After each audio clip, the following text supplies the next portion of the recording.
कृष्ण। गीता अमृत में आप सभी का स्वागत है। तो हम आ गए हैं भगवत गीता अध्याय 11 श्लोक क्रमांक 36।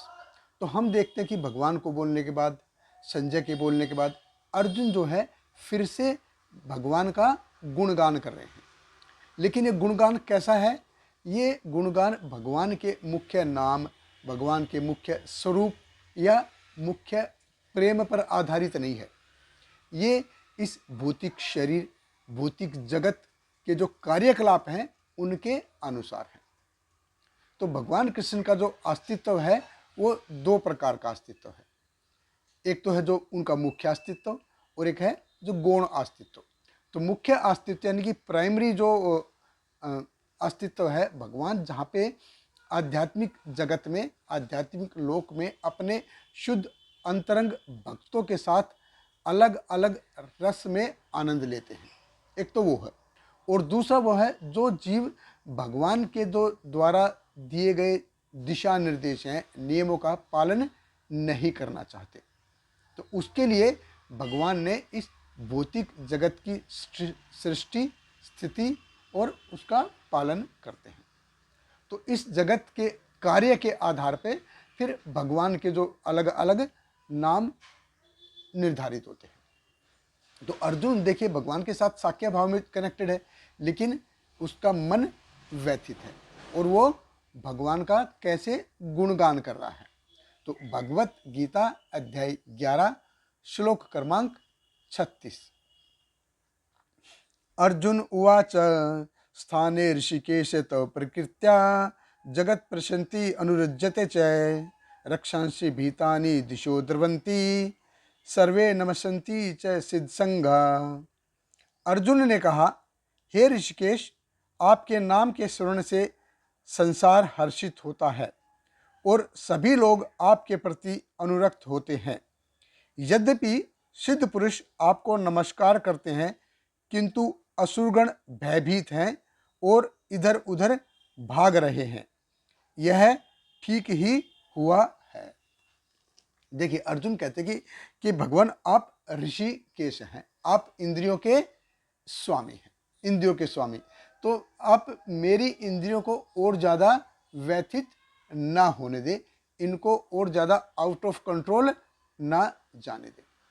तो अर्जुन कहते कि दो प्रकार के लोग हैं जो है वो इस भौतिक जगत में है। एक तो है वो भक्त जो भगवान के द्वारा दिए गए दिशा निर्देश हैं उनका पालन करने के लिए उत्सुक रहते हैं। वो भगवान की सेवा करने के लिए हमेशा तत्पर रहते हैं, भगवान के नाम, रूप, गुण, लीलाओं को सुन करके हर्षित होते हैं। दूसरे हैं जो भगवान से प्रवृत्त होते हैं, भगवान से परान्मुख होते के वो अपनी जिंदगी जीना चाहते हैं। तो वो भगवान के नाम, रूप, गुण, लीलाओं को सुन करके हर्षित नहीं होते, बल्कि उनसे भयभीत होते हैं। अब देखिए सेम सब्जेक्ट मैटर है, सेम बातें हैं, वही बातें हैं, लेकिन क्या है वो दो अलग अलग विपरीत प्रभाव उत्पन्न करती है, अलग अलग है। और इस प्रकार देखिए भगवान कृष्ण क्या है, पूर्ण है, लेकिन वो एक जीव की चेतना के ऊपर निर्भर करता है कि वो अपने आप को भगवान के सन्मुख ले जाना चाहती है या भगवान से प्राणमुख होकर के जीना चाहती है। तो शास्त्र जैसे बताते हैं कि दो प्रकार के लोग हमेशा इस भौतिक जगत में रहते हैं। एक तो सुर और दूसरे असुर। सुर कौन से? सुर वो जो भगवान के सुर से अपना सुर मिलाते हैं। मिले सुर मेरा तुम्हारा तो सुर बने हमारा। और भगवान ने अपना सुर वेदों के माध्यम से दिया है, वेदों में दिया है। अगर हम उनके भगवान के साथ सुर मिलाते हैं, वेदों के का नियमों का पालन करते हैं, भगवान ने जो दिशा निर्देश दिए हैं उनका पालन करते हैं, तो हम देवता बनेंगे।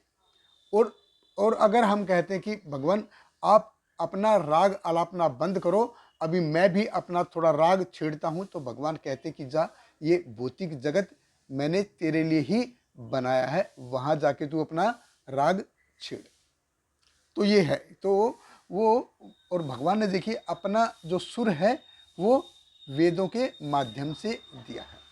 अब ये हमारी चेतना के ऊपर निर्भर करता है कि हम भगवान ने जो सुर दिए हैं उनसे वाकिफ होते हैं या उनसे दूर जाके हम भौतिक जगत में के जो माया का जो जंजाल है उसमें फंसे रहना चाहते हैं। बहुत बहुत धन्यवाद। हरे कृष्ण। श्रील प्रभुपाद की जय। Hare Krishna, Hare Krishna, Krishna Krishna, Hare Hare, Hare Rama, Hare Rama, Rama Rama, Hare Hare.